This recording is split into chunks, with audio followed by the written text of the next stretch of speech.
What is up, everybody? Welcome back to Smokey Bay. My name is Peter FK. Let's make your 808s sound amazing.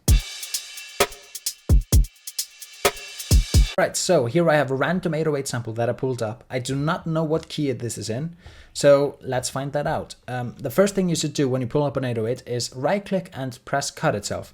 So here I haven't pressed it. As you can hear, the notes overlap over each other and make it sound really muddy and horrible. So if you right click and press cut itself and then play the note, as you could see up here, when I play the note, it cancels the note that was played previously. So the notes do not overlap over each other. They cut the previous note out and play a new note, and it sounds a lot better. So now to find out which key your 808 is in, you press the 808 up here, you get this window, right click and go into edit in audio editor. Now it opens up in Edison. You press this little flag icon up here, press detect pitch regions, and as you can see here, the major of the sample would be in G2. So let's just say that that's the tuning that we have right here. Then what I'm going to do is press this here and go into instrument settings. So down here in the little piano here, we just press the note that it is in. So G2, we have it around here. Let's just see. As you can see here, root note G4. That's okay. That works. Now you're pretty much done.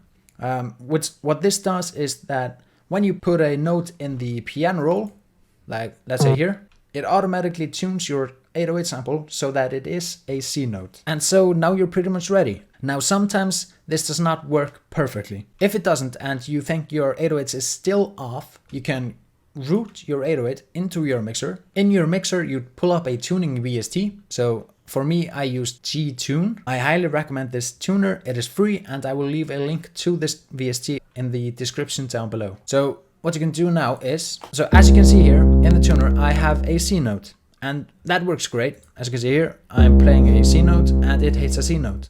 Now, the sample, it is tuned to C. However, it does not hit C perfectly. If this happens to you, what you want to do now is go back into your 808 window. Up here, you have pitch. You can use this to manipulate it because you want this little arrow here to hit the middle exactly. If it does hit the middle exactly, it is exactly on tune. As you can see here, we are a little bit off, so I want to use this pitch, so just pull it about 35.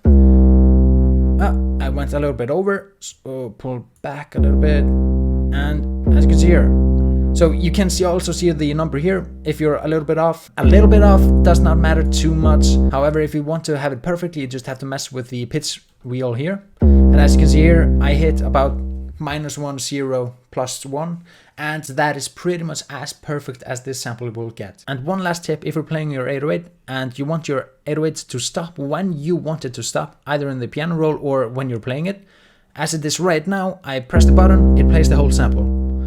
Now, I want it to stop exactly when I stop pressing the button. Then you can just go in here, in your 808 window, just hold all the way up and pull everything else down. And now when I press the button, it stops exactly when I release. So I'm pressing it, I release. Press, release. At this point, you can control your 808s in any way you want. So go have fun, go make some music. Thank you for watching, and I'll see you next time.